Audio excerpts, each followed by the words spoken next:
Merci beaucoup, Susanna. Je crois que c'est une question très pertinente. Je vais la répondre avec deux casquettes. La casquette d'un Congolais d'une part, mais aussi d'un opérateur minier.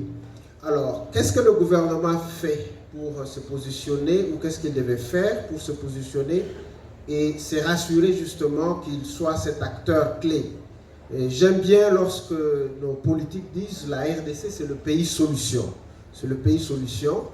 Je crois que la prochaine chose que nous devons faire, nous devons sortir des slogans. Nous devons quitter les slogans pour matérialiser certaines choses. Et ça demande un certain nombre d'actions, des actions courageuses. Je vais en donner deux ou trois par exemple. Une des actions à prendre pour que nous puissions profiter de ce cycle, le pays doit diversifier d'abord les secteurs. J'ai donné un exemple.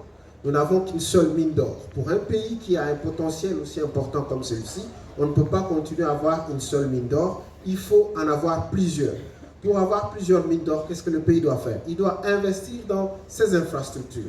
Les mines, c'est des fois dans des zones très reculées, on a besoin d'énergie. Madame Patience a parlé justement de la révolution énergétique qui vient. Et la RDC, justement, a tout ce qu'il faut faire pour que nous puissions générer cette énergie. L'énergie hydroélectrique, nous devons avoir de lois incitatives. L'énergie électrique, par exemple, nous avons dans ce pays la loi ou une des taxes que nous payons, la taxe autoproducteur. Lorsque vous produisez de l'électricité, plus vous en produisez, l'État vous taxe plus. Ça devait être l'inverse. Trop de taxes tuent. Des fois, nous le disons pas simplement parce que nous sommes acteurs dans ce secteur, mais imaginez-vous que vous réduisiez ces taxes, qu'on ait beaucoup plus d'acteurs qui vont investir pour cette transition énergétique, avoir des panneaux solaires, avoir de l'énergie hydroélectrique et favoriser justement un cadre pour que nous ne puissions plus importer cette énergie de la Zambie. Le secteur puissifère dans lequel Barrick s'engage aujourd'hui dans le Katanga, il est tributaire de l'énergie qui en partie est importée, alors que nous avons tout ici. La prochaine chose qu'il faut faire, il faut aussi encourager et diversifier cette économie dans la transformation.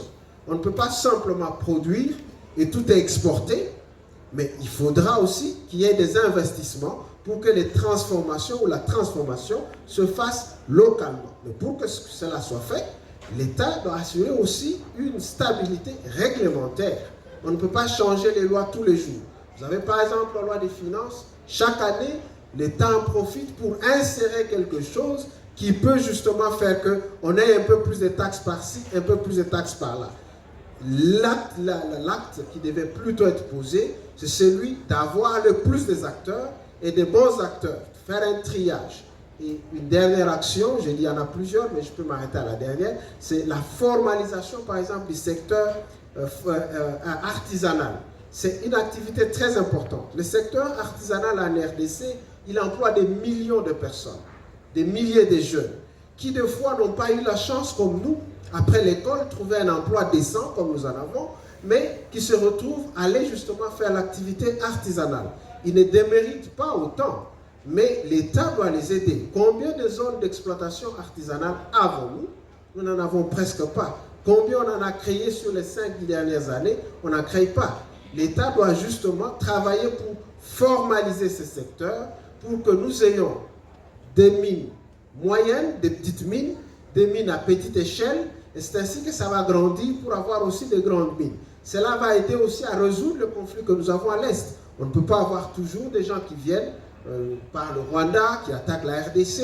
Nous nous levons, nous crions, c'est déjà bien ce que nous faisons avec la diplomatie, mais la réglementation peut aider avec la formalisation de ce secteur, de telle sorte que ces jeunes soient encadrés, mis dans des structures qui fonctionnent et qui soient encadrés pour passer de la petite mine vers la petite mine ou la mine à moyenne échelle.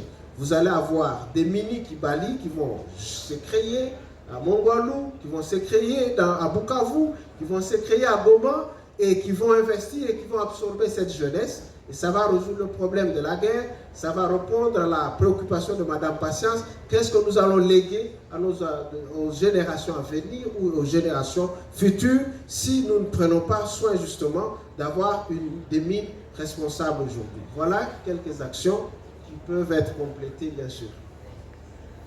He's always